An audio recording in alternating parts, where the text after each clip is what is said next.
राम राम प्यारे विद्यार्थियों, स्वागत है आपका संजीव सर की केमिस्ट्री के अंदर। तो आज का हमारा बच्चों टॉपिक रहेगा किसके ऊपर? कोरोजन के ऊपर। कोरोजन क्या होती है इसके बारे में पढ़ेंगे। उसके अलावा हमारा जो मास एक्शन था, थोड़ा सा दिक्कत हो गई थी उसके अंदर, वो समझेंगे। उसके बाद रेंसिडिटी, यानी कि लगभग इस चैप्टर को आज नियर अबाउट हम कंप्लीट करेंगे। तो देखिए क्या होता है, कोरोजन को समझिए पहले। कोरोजन क्या होती है बच्चों? Corrosion slowly eating away of metal surface by the action of air, moisture और a chemical on their surfaces। यानी क्या होता है, कोई भी मेटल्स है कोई भी, तो उसके सरफेस के ऊपर धीरे धीरे क्या होगा, मॉइस्चर का या एयर का या वाटर का या किसी भी केमिकल का अटैक होता है, जिसके कारण जो इसका ऊपरला सरफेस है वो सरफेस क्या हो जाता है, थोड़ा सा खुरदरा हो जाता है। जैसे कि एग्जांपल देखें हम, रस्टिंग ऑफ आयरन। आयरन के ऊपर क्या लग जाती है? जंग लग जाती है, रस्ट लग जाती है। आपने देखा भी होगा, अभी लोहे के ऊपर जंग लग जाती है। तो ये भी क्या है, एक कोरोजन का टाइप है। लेकिन कई जगह क्या सोचते हैं भाई, जो कोरोजन है वो क्या है रस्टिंग ऑफ आयरन है। नहीं, जो रस्टिंग ऑफ आयरन है वो क्या है, कोरोजन का एक टाइप है। फिर उसके बाद हम बात करें टर्निशिंग ऑफ सिल्वर। सिल्वर क्या हो जाती है, कुछ काफी टाइम बाद क्या हो जाती है, यूज करने के बाद वो ब्लैक हो जाती है, काली पड़ जाती है। फिर development of the green coating on the copper. और क्या हो जाता है, जो तांबे के बर्तन है, तांबे की आपने अंगूठी पहनी हो कभी हाथों के ऊपर, तो उसको निकाल काफी टाइम होने के बाद जब उसको निकालते हैं तो ग्रीन लेयर सी जम जाती है। वो किस कारण होता है? क्योंकि जो हमारा क्या है कॉपर है, उसके ऊपर भी क्या होती है, ग्रीन रंग की कोरोजन लगती है। तो क्या था भी बच्चों, कोरोजन क्या था, B slowly eating away of metal surface by the action of moisture and air. यानी कि किसी भी मॉइस्चर, वाटर या हवा के कारण या किसी केमिकल के कारण किसी मेटल के सरफेस का क्या हो जाना, खराब हो जाना या थोड़ा सा भद्दा पड़ जाना, उसको हम क्या बोलते हैं, कोरोजन बोलते हैं। इसके एग्जाम्पल के अंदर भी तीन है हमारे पास फिलहाल, भी रस्टिंग ऑफ आयरन, लोहे के ऊपर जंग लगना। और ये तीनों के तीनों इसके क्या है, टाइप्स है, बहुत सारे टाइप्स है और ये इसके अंदर ही आएंगे। फिर हम कई जगह क्या कर देते हैं, रस्टिंग ऑफ आयरन को इसके अंदर डिफाइन कर देते हैं, जो गलत है। फिर अभी टर्निशिंग ऑफ सिल्वर। सिल्वर क्या हो जाती है, हमारी चांदी है, जो चांदी काली पड़ जाती है। Development of green coating on किस कॉपर, और कॉपर क्या हो जाता है हमारा, थोड़ा सा ग्रीन हो जाता है। फिर कोरोजन अक्कर या रस्टिंग ऑफ आयरन, यानी कि जो रस्ट लगती है वो किस कारण लगती है, या हम बात करें कोरोजन क्यों होती है, दोनों के दोनों एक ही कारण है। इन दोनों का भी रस्टिंग किस कारण होती है, तो आप लोगों को पता भी होगा, due to presence of water, due to presence of water. और किस कारण से, हवा की कंटेक्ट से, ड्यू टू एयर। और कौन सा होगा भाई, due to moisture in air, हवा के अंदर क्या प्रेजेंट हो, मॉइस्चर प्रेजेंट हो, मॉइस्चर इन एयर। या फिर हम बात करें किसी भी केमिकल के द्वारा, बाय सम केमिकल्स, यानी किसी भी केमिकल के द्वारा भी क्या हो लग जाती है, कोरोजन हो जाती है। रस्टिंग ऑफ आयरन मतलब जो लोहे के ऊपर जर लगती है वो किस कारण से लगती है, जब हम क्या करते हैं, उसको मॉइस्चर के अंदर छोड़ दें, या फिर हम क्या हो, एयर के अंदर मॉइस्चर प्रेजेंट हो, जब उसके ऊपर कोरोजन लग जाती है, या फिर कोई केमिकल उसके ऊपर अटैक कर दे, तब भी वो क्या हो जाती है, कोरोडेड हो जाती है। तो ये रीजन थे हमारे किसके, रस्टिंग ऑफ आयरन के या कोरोजन की बात करें हम उसके। तो ये मेन है, पूछा गया जाता है भी what are the reason of rusting of iron, तो हम बताएंगे भी क्या होता है, due to air, moisture present in air, और क्या by some chemical, moisture in air आएगा बच्चों। तो ये चीज थी। अब इसके बाद पढ़ते हैं हम भाई, रस्टिंग ऑफ आयरन कैसे हुआ, क्या अटैक था, या जो हमारी चांदी है, सिल्वर है, वो कैसे क्या हो जाती है, ब्लैक पड़ जाती है, या जो आयरन है हमारा, जो हमारा कॉपर है, वो कैसे ग्रीन लेयर पकड़ लेता है। तो देखिए किस प्रकार से होते हैं ये। सबसे पहले हम देखते हैं rusting of iron. Rusting of iron के अंदर आप देखिए क्या होता है, वाटर और मॉइस्चर दोनों के कारण इसके ऊपर लगती है रस्टिंग ऑफ आयरन। अब इसके अंदर होगा क्या बच्चों, आपको पता होगा भी, रेडिश ब्राउन कलर की इसके ऊपर लेयर चढ़ जाती है। आपने देखा भी होगा, ये तो आप जनरल लाइफ का एग्जांपल है, सभी ने देखा ही होगा। जैसे किसी ने क्या कर दिया, कोई बिल्डिंग को कंस्ट्रक्ट कर रहा है, तो उस टाइम उसने क्या कर दिया, उस टाइम उसने वो जो हमारा क्या होता है सरिया होता है वो बाहर छोड़ दिया और बाई चांस रेन आ जाती है तो वो क्या हो जाता है, उसका कलर चेंज हो जाता है। तो ऐसे ही देखिए भी क्या होता है, जैसे ये आयरन हुआ, आयरन हमारा क्या था, सॉलिड फॉर्म के अंदर था। तो हमारी एटमॉस्फेयर के अंदर क्या प्रेजेंट होती है, ऑक्सीजन प्रेजेंट होगी, ऑक्सीजन गैस होगी हमारी, वो यहाँ पर प्रेजेंट होगी। और साथ में क्या होंगे, वाटर के वेपर मौजूद होंगे यहाँ पर, यानी कि वाटर भी हमारा मौजूद होगा। तो यहाँ पर क्या होगा, और उसके हमें पता नहीं भी वाटर कितना है, उसके एक्स मोलिक्यूल हम मान के चलते हैं। तो क्या होगा, यहाँ पर आयरन को क्या लग जाती है, रस्ट लग जाती है, जर लग जाती है, जंग लग जाती है उसको। तो ये चीज थी। तो ये हो गया हमारा रस्ट का फॉर्मूला। तो ये क्या होता है भाई, जो ये डॉट के बाद XH2 लिखे हैं इसको हम बोलते हैं क्या, ये होते हैं हमारे वाटर ऑफ हाइड्रेशन।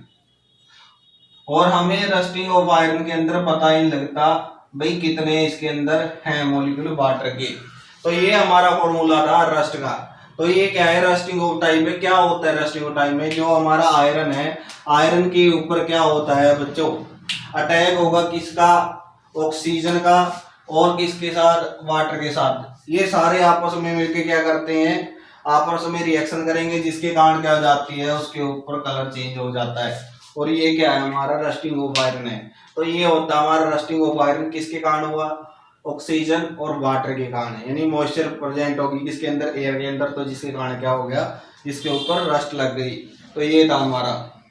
और इसको हम बोलते हैं, क्या बोलते हैं, दूसरा नाम है इसका हाइड्रेटेड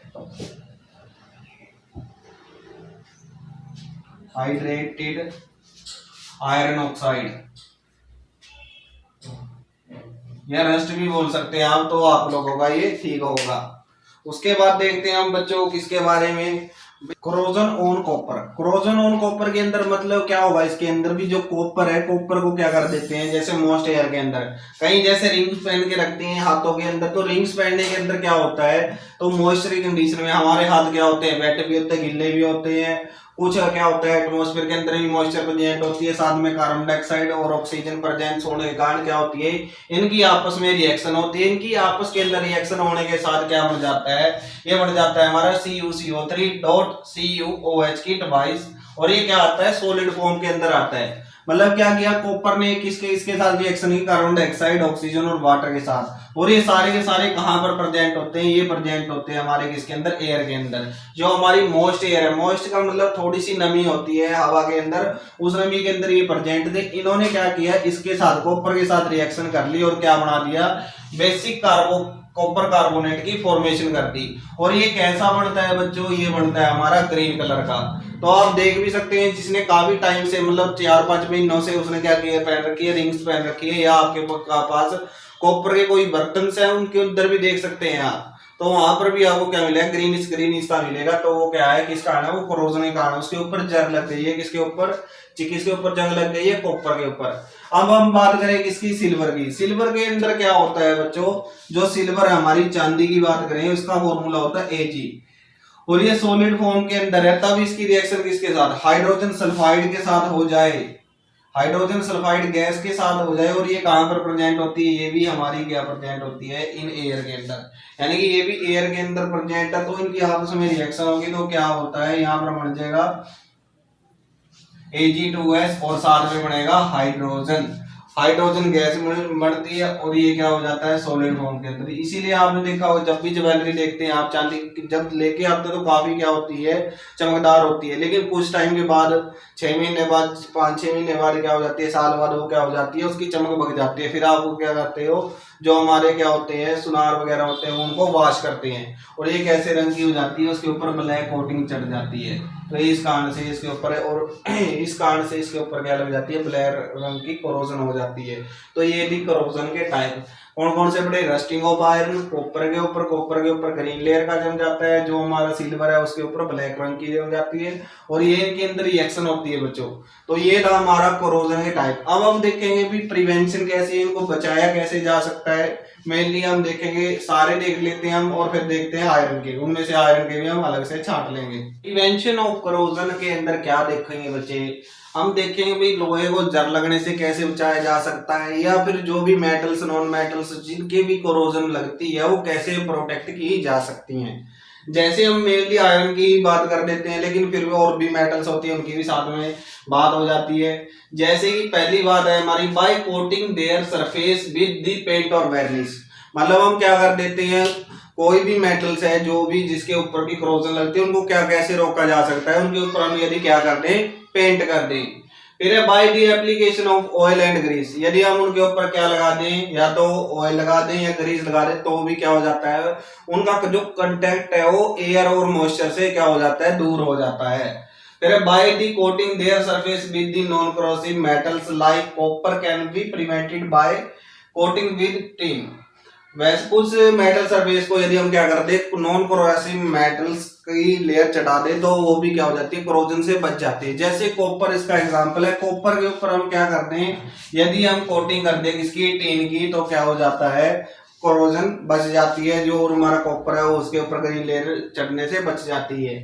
बाय मेकिंग एलॉय, यदि हम क्या बनाए, उनकी एलॉयज बना दें, तो भी क्या हो जाती है, उनके ऊपर कोरोजन नहीं लगती। जैसे आप देख सकते हैं स्टील के अंदर, स्टील के ऊपर हम क्या करते हैं, कार्बन और आयरन का मिक्सचर होता है, जिसके कारण वो बनता है, और उसके ऊपर कोई जंग नहीं लगती, किसी भी नॉन एलॉयज के ऊपर जंग नहीं लगेगी। बाय गैल्वेनाइजेशन और बाय एनोडाइजिंग, ये दोनों अब हम डिस्कस करेंगे। तो ये था हमारा भी प्रिवेंशन कैसे रोकी जा सकती है। भाई आसान था, काफी समझ में आ रहा होगा। देखिए भी एनोडाइजिंग क्या होता है। एनोडाइजिंग के अंदर हम क्या करते हैं, a metal like aluminium, aluminium जैसी मेटल के ऊपर क्या की जाती है, कोट कर दी जाती है ऑक्साइड की लेयर से, जिसके कारण क्या हो जाती है, जो हमारी एल्यूमिनियम हो कोरोजन से बच जाती है। इसी प्रोसेस को हम क्या बोलते हैं, एनोडाइजिंग बोलते हैं। होता क्या है इसके अंदर, देखो जैसे एल्यूमिनियम है, एल्यूमिनियम के सरफेस के ऊपर क्या कर दिया जाएगा, कोट कर दी जाएगी इसकी ऑक्साइड की लेयर की। अब यहाँ पर ऑक्साइड की लेयर चढ़ा दी, तो ये क्या काम करेगी, ये इसका प्रोटेक्शन का काम करेगी, इसको आगे फर्दर कोरोडेड नहीं होने देगी, इसको कोरोजन नहीं लगने देगी। और क्या हो जाएगा इससे, अब ये बच गई, तो इसका यूज हम कहाँ पर करते हैं, इसका यूज हम क्या करते हैं, जो हमारे कहते हैं एरोप्लेन्स वगैरह है, उनको बनाने के अंदर इसका एल्यूमिनियम का इस्तेमाल किया जाता है। तो इसी को हम बोलते हैं क्या, एनोडाइजिंग। फिर उसके बाद हम बात करें किसकी, गैल्वेनाइजेशन। गैल्वेनाइजेशन के अंदर क्या होता है, मोर रिएक्टिव हमारी क्या होती है, मेटल होती है, more reactive metal less reactive metal के सरफेस के ऊपर क्या कर दी जाती है, लेस रिएक्टिव मेटल के सरफेस के ऊपर कोट कर दी जाती है। मतलब क्या कर देंगे, इसके ऊपर इसकी लेयर चढ़ा देंगे, मतलब जब लेस रिएक्टिव के ऊपर मोर रिएक्टिव की लेयर चढ़ा देना, उसको हम बोलते हैं इलेक्ट्रोप्लेटिंग। जिससे क्या हो जाता है, वो फर्दर कोरोजन से बच जाती है।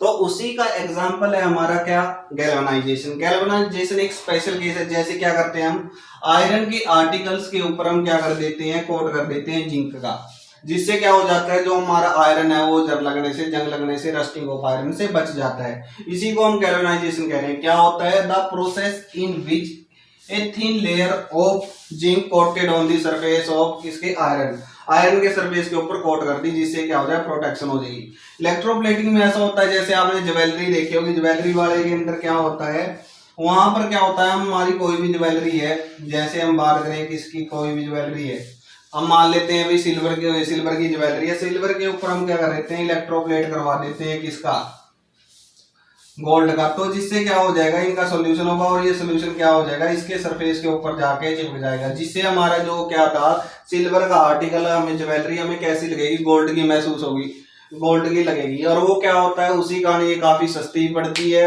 और काफी अट्रैक्टिव भी होती है, और ना ही उसके ऊपर किसी प्रकार का कोरोजन होगा। तो ये थी हमारी क्या, गैल्वेनाइजेशन और इलेक्ट्रोप्लेटिंग। इलेक्ट्रोप्लेटिंग के अंदर हम बात करेंगे भी मोर रिएक्टिव मेटल कोट की जाएगी किसके ऊपर, लेस रिएक्टिव मेटल के अंदर, उसको बोलते हैं इलेक्ट्रोप्लेटिंग। एग्जांपल आप जो मर्जी दे सकती हैं।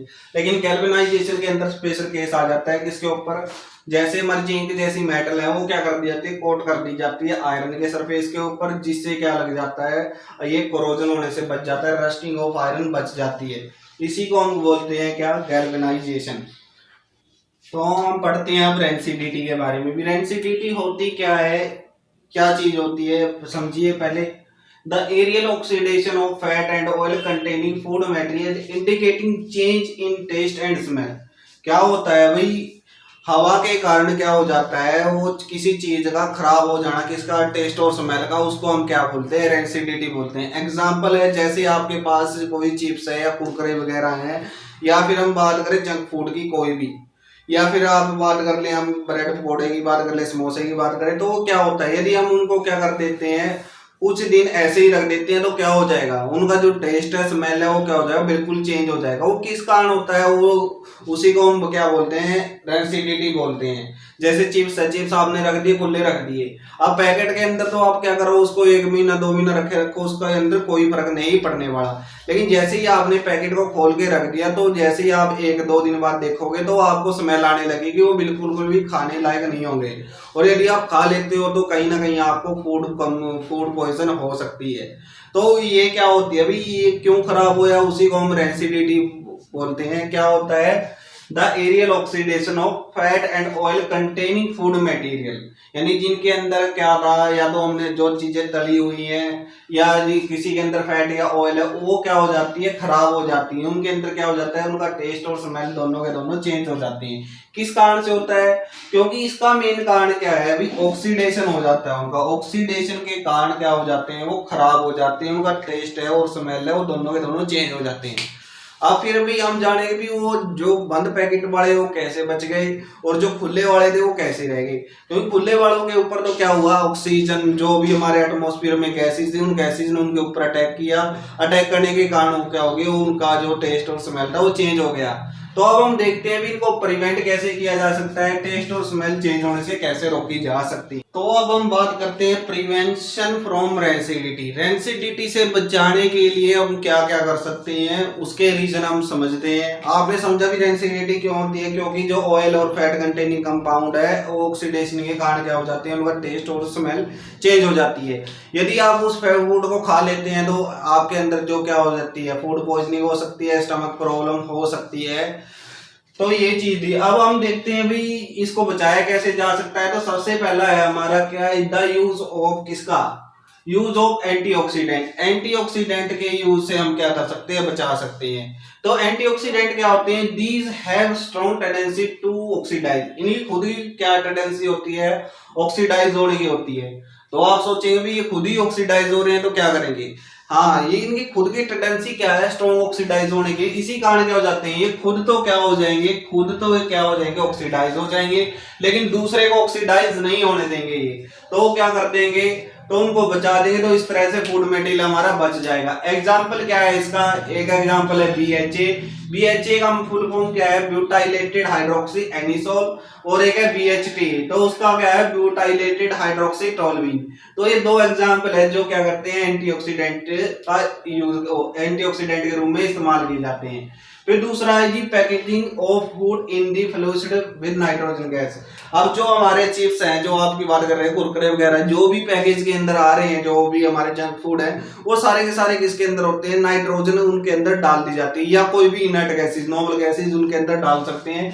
क्योंकि जो नाइट्रोजन गैस है वो किसी अंदर गैस को क्या करने नहीं देती, किसी अंदर गैस को रिएक्शन नहीं करने देती।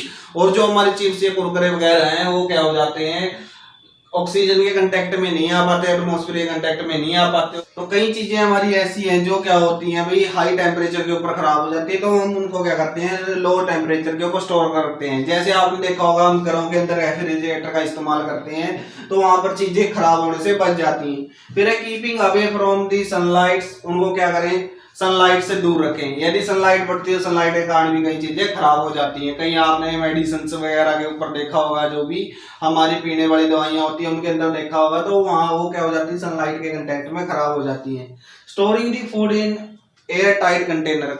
हम क्या करते हैं भी, जो हमारे क्या होते हैं कंटेनर होते हैं, उनको अच्छी तरह से क्लोज करके एयर टाइट कंटेनर के अंदर रखें, तो भी हमारे जो फूड मटेरियल है वो क्या हो जाएंगे, वो खराब होने से बच जाएंगे। तो ये था हमारा कोरोजन और रेंसिडिटी के ऊपर। ये दोनों टॉपिक थे और काफी इंपॉर्टेंट टॉपिक है। दोनों के अंदर से कई बार क्वेश्चन बन जाते हैं, काफी इंपॉर्टेंट क्वेश्चन था ये हमारा। तो आइए समझते हैं हम law of conservation of mass. हमारे वीडियो में क्या हुआ था, पिछले वीडियो के अंदर यहाँ से भी कट गई थी, तो इसको हम अच्छी तरह से नहीं समझ पाए थे। तो यहाँ पर हम समझते हैं अभी law of conservation of mass क्या था। हमने बताया था अभी, जो एक रिएक्शन होती है, कोई भी केमिकल रिएक्शन होती है, तो उसके अंदर जो ड्यूरिंग मास होता है, मास हमेशा क्या रहता है, कांस्टेंट रहता है। मतलब जितना मास हम रिएक्टेंट के अंदर लेके चले थे, उतना ही हमें क्या मिलेगा, प्रोडक्ट के अंदर मिलेगा। तो अब जैसे यहाँ पर देखें हम, भाई ये इक्वेशन बैलेंस नहीं है, कहीं कहते हैं भी यहाँ पर हम 2 लगा देते हैं, यहाँ पर 2 लगा देते हैं, वो किस लिए लगाया, क्योंकि वो जरूरी है। हमने पुरानी पिछली वीडियो के अंदर भी बताया, नहीं समझ में आए तो दोबारा से आपको पास मौका है समझने का। कैसे होता है भी, जैसे हम बात करें, ये हमारे क्या है, ये सारे सारे हमारे रिएक्टेंट है, ये रिएक्टेंट है और ये प्रोडक्ट है। इतना तो आप लोगों को पता होगा, ये रिएक्टेंट हो गए हमारे और ये क्या हो जाता है, प्रोडक्ट्स है। अब ये प्रोडक्ट है हमारे पास, तो इनके अंदर भी जितना हम मास लेके चलेंगे उतना ही हमें मिलना चाहिए। तो यहाँ पर देखते हैं हम, अब मैंने बताया भी मास ऑफ हाइड्रोजन का कितना है, एक हाइड्रोजन का एक है और ऑक्सीजन का कितना होता है, 16 होता है। अब यहाँ पर 2 कितने हाइड्रोजन है, 2 है, तो इसका कितना मान लेते हैं हम, 2 ग्राम मान के चलते हैं। और इसका कितना मान लिया, 16 इंटू में 2 कितना हो जाएगा, 32 हो गया। तो यहाँ पर कितना आ जाएगा, दोनों का टोटल देखे तो 34 ग्राम्स आ गया। जबकि हम प्रोडक्ट के अंदर पहुंचे, प्रोडक्ट के अंदर क्या है, प्रोडक्ट के अंदर हमें कितना मिला, 2 ये हो गए और 1 ये हो गया, तो कितना हो गया, 2 और 16 18 ग्राम हो गया। मतलब हमने रिएक्शन के अंदर लिया तो 34 ग्राम्स था और मिला हमें 18 ग्राम। ये ऐसे कैसे हो गया, कभी भी ऐसा नहीं होगा बच्चों, जितना अपन लेके चलेंगे उतना ही हमें वहां पर मिलेगा।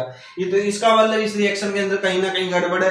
वैसे तो केमिकल रिएक्शन हो जाएगी वो, लेकिन हमें नहीं पता, अभी हम सोचेंगे ऐसा हो रहा है, नहीं ऐसा नहीं हो रहा। क्या हो रहा है वहां पर, इस इक्वेशन को पहले बैलेंस कीजिए। बैलेंस कैसे करना था, हीट एंड ट्रायल मेथड हमने बताया था। इसके अंदर क्या था, यहाँ पर 2 हाइड्रोजन है, यहाँ पर भी 2 है, ऑक्सीजन यहाँ पर 1 है, यहाँ पर 2 है। तो हम क्या करेंगे, यहाँ ऑक्सीजन 2 करने, तो हम इसके आगे 2 लगा देते हैं। अब ऑक्सीजन कितने हो गए, 1 इंटू में 2, ऑक्सीजन हमारे पास 2 हो गए और यहाँ पर ऑक्सीजन भी 2 थे। लेकिन अभी यहाँ पर दोबारा से फिर चेक करना भी हाइड्रोजन कितने हैं, यहाँ पर 4 हो गई और यहाँ पर हाइड्रोजन कितने हैं, 2 है। तो इसकी जगह पर हम क्या लगा देते हैं, 2 लगा देते हैं। अब यहाँ पर 2 लगाने के बाद तो क्या हो जाएगा, इनका मास चेंज हो जाएगा, कितना आएगा, 2 इंटू में 2 4 ग्राम्स और ये कितना हो जाएगा 32 ग्राम्स। तो 4 और 32 कितना हो गया, 36 ग्राम्स आ गया हमारे पास।